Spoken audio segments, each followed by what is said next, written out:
नमस्कार मित्रांनो, आज आपण युनिट नंबर 3 लेबर कॉस्टमधील टेंडर और कोटेशन काय आहे याबद्दल आपण माहिती घेणार आहात। आज ग्राहकांच्या मागणीनुसार निविदा मूल्य सांगणे उत्पादकांना त्या ठिकाणी आवश्यक झालेलं आहे। म्हणून बऱ्याच उत्पादकता जे मॅन्युफॅक्चरर आहेत ते टेंडरचा त्या ठिकाणी उपयोग जास्तीत जास्त त्या ठिकाणी करत असतात। या ठिकाणी आता पाहू शकतो आपण टेंडर निविदा मूल्य ठरवणे की निविदा मूल्य ठरवण्यासाठी कोणकोणत्या बाबतीत म्हणजे कोणकोणते घटक त्यामध्ये समाविष्ट करणे गरजेचं असतं। सर्वप्रथमतः निविदा मूल्य कशाला म्हणतात, निविदा मूल्य म्हणजे काय हे सर्वप्रथमतः आपण त्या ठिकाणी जाणून घेऊयात। ग्राहक बरेचदा वस्तूची खरेदी करण्यापूर्वी उत्पादकाकडून त्या वस्तूची किंमत काय राहील याची माहिती मागवतात। ग्राहकांना भावी काळात ज्या किमतीवर वस्तू पुरवता येईल ते किंमत काढण्याकरिता उत्पादक जे विवरण तयार करतात त्यास निविदा मूल्य असे म्हणतात। निविदा तयार करताना उत्पादनासाठी येणारे सर्व खर्च दाखवून त्यामध्ये लाभ मिळवण्यास वस्तूचे विक्री मूल्य काढले जाते, त्यास निविदेचे मूल्य असे म्हटले जाते। निविदा मूल्य अत्यंत काळजीपूर्वक तयार करावे लागते, कारण निविदा मूल्यावरच वस्तूचा आदेश अवलंबून असतो। निविदा मूल्य काढताना परिव्यय मूल्यामध्ये एका निश्चित दराने लाभ मिळवावा लागतो। अशा लाभाचे आगणन दिलेल्या लाभाच्या प्रतिशत दरानुसार करावे लागते।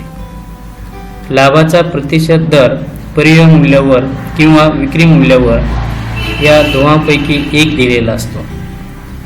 या दोन्ही दरानुसार लाभाचे आगणन जे सूत्र आहे आपण सूत्र देणार आहात हे खालील सूत्रानुसार त्या ठिकाणी करणं अपेक्षित असतं। आजच्या या स्पर्धेच्या युगामध्ये उत्पादन करण्यापूर्वी संबंधित उत्पादनाचा परिव्यय अनुमानित करून त्या अनुमानित उत्पादनाच्या परिव्यय योग्य नफ्याच्या राशीची मिळवणी करून अंदाजित विक्रीय मूल्य शोधून काढले जाते। उत्पादकांना जसे अंदाजित विक्रीय मूल्य ग्राहकाच्या मागणीनुसार त्या ठिकाणी सांगावे लागते। आज आपण पाहत असतात वेगवेगळ्या न्यूजपेपरला त्या ठिकाणी एक कुठंतरी जाहिरात दिलेली असते, निविदा त्या ठिकाणी मागवत असतात। मग ते निविदा भरण्यासाठी जे वेगवेगळे त्या ठिकाणी कॉन्ट्रॅक्टर असतात किंवा ठेकेदार असतात ते निविदा त्या ठिकाणी भरत असतात। मग निविदा हे कशा पद्धतीने त्या ठिकाणी तयार केली जाते, निविदाच्या अगोदर आपल्याला त्या ठिकाणी कॉस्ट शीट तयार करावी लागते, त्यानंतरच आपल्याला त्या ठिकाणी एक टेंडर त्या ठिकाणी तयार करावं लागतं। कॉस्ट शीट आपल्याला काय सांगते, कॉस्ट शीट आपल्याला त्या ठिकाणी अंदाजित त्या ठिकाणी किती नफा होईल असं कॉस्ट शीटच्या माध्यमातून आपल्याला लक्षात येतं। तसंच निविदा मूल्य विवरणामध्ये सुद्धा वस्तूच्या उत्पादनासाठी होणाऱ्या परिव्ययाचा तपशील दिलेला असतो। या विवरणामध्ये उपभोक्ता सामग्रीचे मूल्य, श्रम परिव्यय, प्रदान परिव्यय, निर्माणी अधिव्यय, निर्माणी परिव्यय, समस्त परिव्यय, अनुमानित नफा, अनुमानित विक्रीय मूल्य इत्यादी त्या ठिकाणी दर्शविले जाते। जे आपण कॉस्ट शीट मध्ये पाहत आहात तेच त्या ठिकाणी काही घटक आपल्याला टेंडर मध्ये त्या ठिकाणी दिसतील। जसे की आपण पाहता असतात मटेरियल्स असेल, मटेरियल कॉस्ट असेल, लेबर किंवा वेजेस असतील, फॅक्टरी ओव्हरहेड असेल, वर्क ओव्हरहेड असेल, त्याचबरोबर कॉस्ट ऑफ प्रोडक्शन असेल, इतर जे काही घटक त्या आपल्याला कॉस्ट शीट किंवा टेंडरमध्ये दिलेले असतात हे सर्व घटकाचा त्या ठिकाणी एकंदरीत त्या ठिकाणी टोटल करून आपल्याला अंदाजे त्या ठिकाणी किती नफा आणि किती प्रॉफिट त्या ठिकाणी ठेवावा हे आपल्याला या निविदाच्या माध्यमातून त्या ठिकाणी लक्षात येत असतं।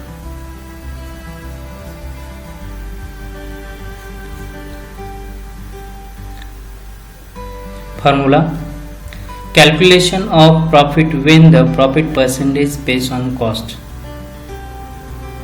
या ठिकाणी जेव्हा कॉस्टचा त्या ठिकाणी बेस असेल तेव्हा प्रॉफिट त्या ठिकाणी profit is equal to total cost into rate upon 100 अशा पद्धतीचा फॉर्म्युला यूज करून ॲक्च्युअल किती प्रॉफिट मिळेल हे आपण त्या ठिकाणी कॅल्क्युलेट करू शकतो। Calculation of profit when the profit percentage is based on sale value असं जर दिलेलं असेल तर आपल्याला हा या ठिकाणचा फॉर्म्युला खालील फॉर्म्युला यूज करावा लागेल।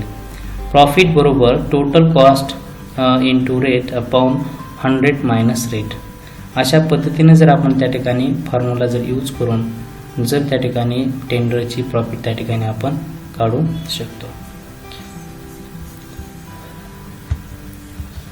नेक्स्ट आहे, या ठिकाणी आपण सिंपल क्वेश्चन घेतलेला आहे. सर्वप्रथमतः या ठिकाणी आपण क्वेश्चन समजावून घेऊ आणि त्यानंतर कॉस्ट शीट आणि टेंडर त्या ठिकाणी आपण कशा पद्धतीचे स्टेटमेंट आहेत ते सॉल्व्ह करून पाहणार आहात. Example number 1. The production data of manufacturer for the 2018 was as follows. Particular material 1 lakh, wages 1,50,000, work overhead 75,000, office overhead 35,000, and then sales 5 lakh. Here the output was 10,000 units during the 2018. The manufacturer wants to quote price for 1,000 units. The manufacturers want to 10% profit on sales. Prepare a statement of tender price. तर अशा पद्धतीने आपला या ठिकाणचा question आहे.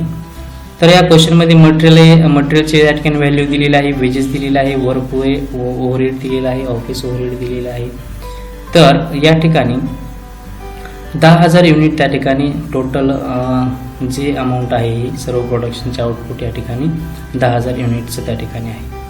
परंतु 2018 साठी त्या ठिकाणी कोटेशन आपल्याला फक्त 10,000 पैकी 1,000 युनिटचं त्या ठिकाणी तयार करायचं आहे आणि मॅन्युफॅक्चरला त्या ठिकाणी एक 10% प्रॉफिट त्या ठिकाणी होईल असं त्या ठिकाणी आपल्याला कोटेशन त्या ठिकाणी किंवा टेंडर त्या ठिकाणी आपल्याला तयार करायचं आहे.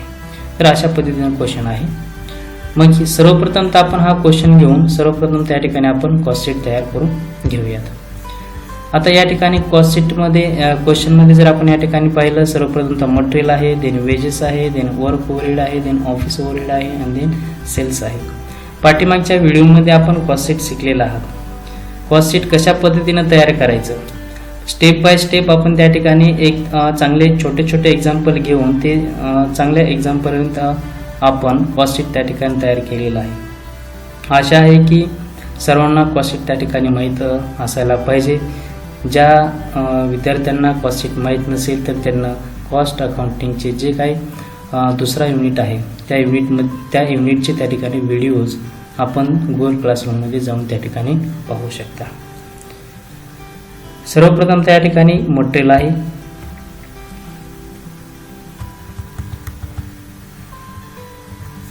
आपण सर्वप्रथमतः कॉस्ट शीटमध्ये या ठिकाणी मटेरियलची त्या ठिकाणी एंट्री होईल. मटेरियलची अमाऊंट दिलेली आहे 1 लाख रुपये. आपण त्या ठिकाणी मटेरियलची अमाऊंट लिहून घेणार आहात. पहा तर मग cost sheet for 2018. Cost sheet for 2018. Cost शीटचा या ठिकाणी फॉर्मॅट आपल्याला माहितीच असेल. Particular cost per unit and then last total cost. सर्वप्रथमतः कॉस्ट शीटमध्ये प्राईम कॉस्ट असतं, त्यानंतर फॅक्टरी ओव्हरहेड, फॅक्टरी कॉस्ट आपण त्याला असं म्हणतो, फॅक्टरी कॉस्ट देन आहे कॉस्ट ऑफ प्रोडक्शन, देन आहे total cost, then profit and sale. अशा पद्धतीने आपण कॉस्ट शीट तयार करत असतो. कॉस्ट शीटचा आधार घेऊन आपण त्या ठिकाणी टेंडर सुद्धा त्या ठिकाणी तयार करणार आहात. सर्वप्रथमतः आपण हा दिलेला क्वेश्चन आपल्याला सर्वप्रथमतः कॉस्ट शीट तयार करून नंतरच आपल्याला त्या ठिकाणी टेंडर तयार करावं लागेल. मग मटेरियलची त्या ठिकाणी अमाऊंट आपल्याला दिलेली आहे. मटेरियलची अमाऊंट आहे 1 लाख. देन आहे क्वेश्चनमध्ये त्या ठिकाणी तुम्ही पाहू शकता wages 1,50,000. Then here wages 1,50,000.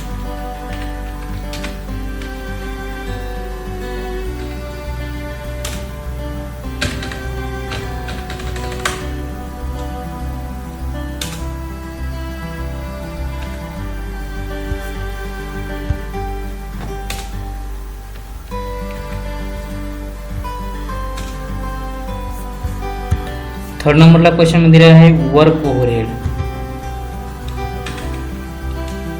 Work overhead आपण या ठिकाणी घेणार आहोत आणि त्याची अमाऊंट आहे 75,000.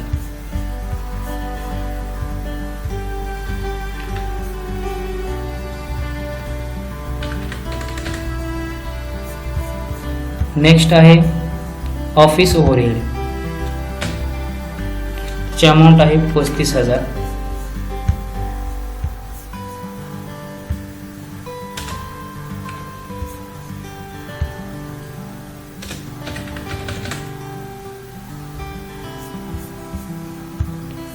नेक्स्ट आहे सेल्स.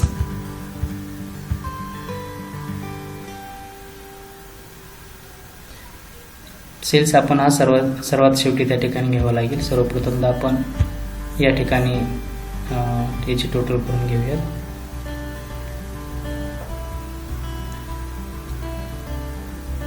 या ठिकाणी मी जे क्वेश्चनमधील जे आपल्याला क्वेश्चन म्हणजे जे एक्सपेन्सेस दिलेले आहेत सर्वप्रथम त्या ठिकाणी मी लिहून घेतलेले आहेत. तर सर्वप्रथम त्या ठिकाणी मटेरियल आणि वेजेस, मटेरियल आणि वेजेस ह्या दोन्हीची जर त्या ठिकाणी टोटल केली तर या ठिकाणी याला नाव आहे प्राइम कॉस्ट. ह्या दोन्हीची टोटल केली तर या दोन्हीची टोटल आहे 1,50,000 आणि 1,00,000 म्हणजे 2,50,000.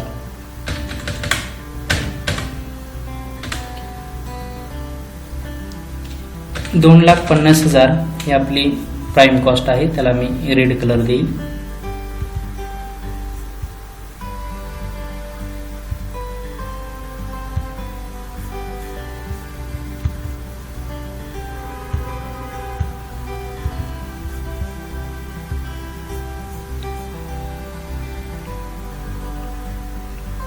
प्राइम कॉस्ट झाल्याच्या नंतर आपल्याला त्या ठिकाणी वर्क ओव्हरहेड दिलेला आहे. त्याला आपल्याला त्या ठिकाणी नाव द्यायचं आहे वर्क ओव्हरहेड. म्हणजेच फॅक्टरी कॉस्ट म्हणजेच काय आहे, prime cost plus work overhead is equal to factory cost, किंवा आपण त्याला वर्क ओव्हरहेड असंही म्हणतो.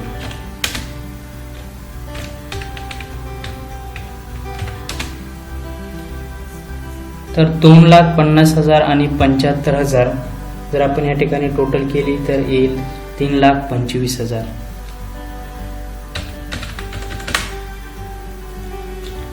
याला आपण रेड करून घेऊयात, कारण हे जे मिळणारे जे अमाऊंट आहे हे आपल्याला वर्क ओव्हरहेडची अमाऊंट त्या ठिकाणी मिळालेली आहे. कारण वर्क ओव्हरहेड कसं कॅल्क्युलेट केलं जातं तर prime cost plus factory overhead किंवा work overhead is equal to work overhead. Then आहे ऑफिस ओव्हरहेड दिलेला आहे. तर आपण या ठिकाणी कॉस्ट ऑफ प्रोडक्शन असं त्या ठिकाणी टायटल राहील.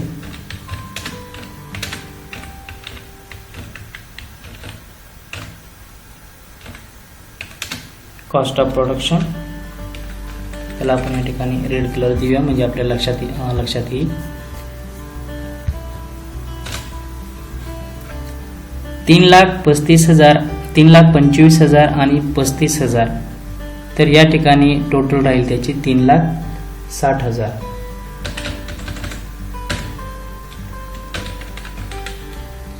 हे 3,60,000 या ठिकाणी वर्क कॉस्ट ऑफ प्रोडक्शनची त्या ठिकाणी अमाऊंट राहणार आहे.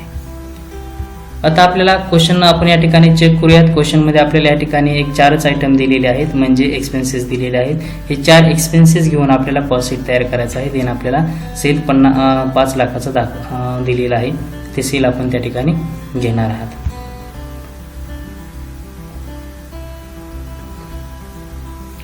तर आपल्याला या ठिकाणी सेल दिलेला आहे. एक इंटर करून मी सेल थोडं खाली लिहून घेतोय किंवा सेल आपण ह्या कॉलममध्ये घेऊयात.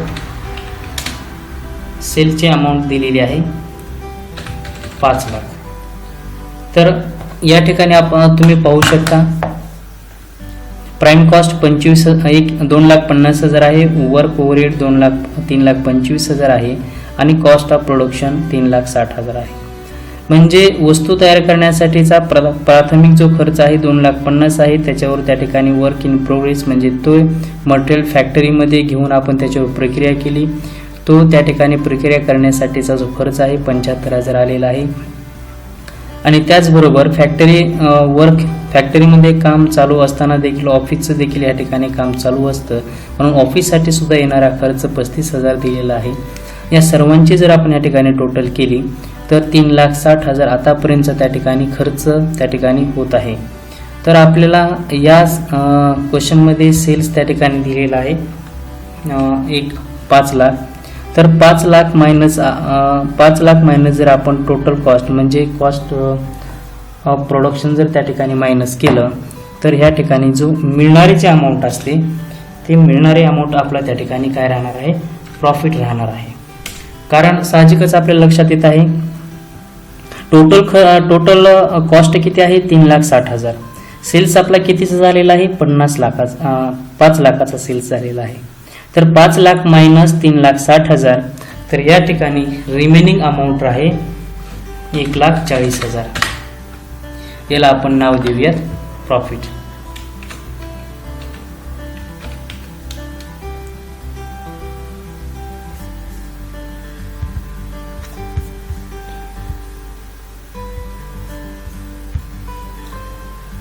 मला आशा आहे की हे कॉस्ट शीट ही सिंपल क्वेश्चन आहे आणि सिंपल कॉस्ट शीट आहे हे तुम्हाला त्या ठिकाणी समजलंच असावं.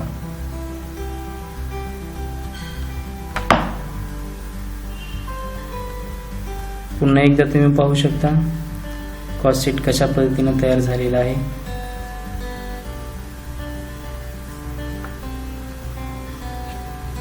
आता हा एकदम सुटसुटीत आपल्याला त्या ठिकाणी दिसत आहे. प्राइम कॉस्ट कशा पद्धतीने तयार झाली, जे सुरुवातीला जे direct material, direct wedges, direct expenses जर असेल ते प्राइम कॉस्टमध्ये येत असतात, म्हणून आपण त्या दोन्हीची टोटल केलेली आहे. देन वर्क ओव्हरहेड आहे, वर्क ओव्हरहेड 75,000 प्लस 2,50,000, तर या ठिकाणी टोटल आहे 3,25,000. म्हणजे आपला factory cost oblique work overhead आपल्याला त्या ठिकाणी किती खर्च आहे त्या ठिकाणी मिळालेला आहे. देन ऑफिस ओव्हरहेड आहे 35,000 आणि then production cost of production या सर्वांची जी बेरीज येईल आपल्याला ती आहे 3,60,000. म्हणजे एकंदरीत खर्च किती लागतो 3,60,000. तर आपला सेल किती झालेला आहे 5 लाख. मग 5 लाख मायनस 3,60,000 रिमेनिंग अमाऊंट शिल्लक राहते 1,40,000. तो आपला या ठिकाणी काय आहे प्रॉफिट आहे. तर मग आपल्याला कॉस्ट शीटमध्ये प्रॉफिट 1,40,000 त्या ठिकाणी मिळालेला आहे. तर या ठिकाणी 10,000 युनिट त्या ठिकाणी आउटपुट 10,000 युनिटचं आहे. तर प्रत्येकाला आपण त्या ठिकाणी 10,000 युनिट कॅल्क्युलेशन करण्यासाठी मटेरियलला प्रत्येकाला आपण भागिले 10,000 करणार आहात. 1 लाख अपॉन 10,000, 1,50,000 अपॉन 10,000 अशा पद्धतीने आपल्याला कॉस्ट पर युनिट त्या ठिकाणी मिळेल. आपण त्या ठिकाणी करून पाहूयात. पर युनिट कॅल्क्युलेशन करण्यासाठी आपल्याला या ठिकाणी टोटल अमाऊंट भागिले टोटल युनिट. तर 1 लाख युनिट आहे, 1 लाख अमाऊंट आहे मटेरियलची. तर आपल्याला आउटपुट ऑफ युनिट आपल्याला क्वेश्चनमध्ये दिलेले आहेत. या ठिकाणी तुम्ही पाहू शकता. या ठिकाणी the total output was the 10,000 units. 10,000 युनिटनं प्रत्येक अमाऊंटला जर त्या ठिकाणी भाग दिला तर आपल्याला त्या ठिकाणी कॉस्ट पर युनिट आपल्याला त्या ठिकाणी मिळेल. मग 1 लाख भागिले 10,000 पर युनिट मिळेल 10. वेजेस आहे 1,50,000 पर युनिट मिळेल आपल्याला 15. कॉस्टची 2,25. Then overhead 7.5.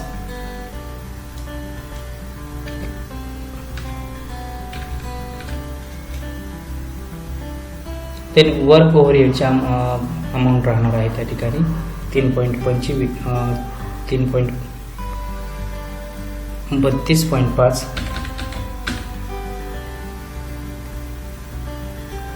वर्क ओव्हरहेडची अमाऊंट राहणार आहे त्या ठिकाणी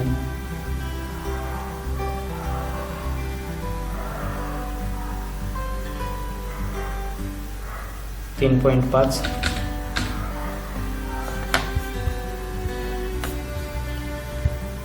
कॉस्ट ऑफ प्रोडक्शन 36. आणि प्रॉफिटसाठी अमाऊंट राहणार आहे 14. तर या ठिकाणी टोटल सेलची जर आपण त्या ठिकाणी अमाऊंट केली तर या ठिकाणी 50 युनिट अशा पद्धतीनं कॉस्ट पर युनिट आपल्याला मिळेल. आतापर्यंत इथपर्यंत आपण फक्त कॉस्ट शीटच त्या ठिकाणी तयार केलेला आहे. यानंतर आपल्याला टेंडर प्राइस तयार करण्यासाठी तो टेंडर प्राइस आपण पुढच्या व्हिडिओमध्ये त्या ठिकाणी पाहणार आहोत. सर्वप्रथमतः कॉस्ट प्राइस समजल्यानंतरच आपल्याला त्या ठिकाणी टेंडर कशा पद्धतीनं त्या ठिकाणी तयार करायचं आहे ते आपल्या लक्षात येणार आहे. म्हणून सर्वांना विनंती आहे की हा व्हिडिओ झाल्याच्या नंतर जो नेक्स्ट टेंडर पार्ट 2चा व्हिडिओ येणार आहे त्यामध्ये आपण टेंडर कशा पद्धतीने तयार करायचं आहे ते पाहणार आहात. थँक्यू.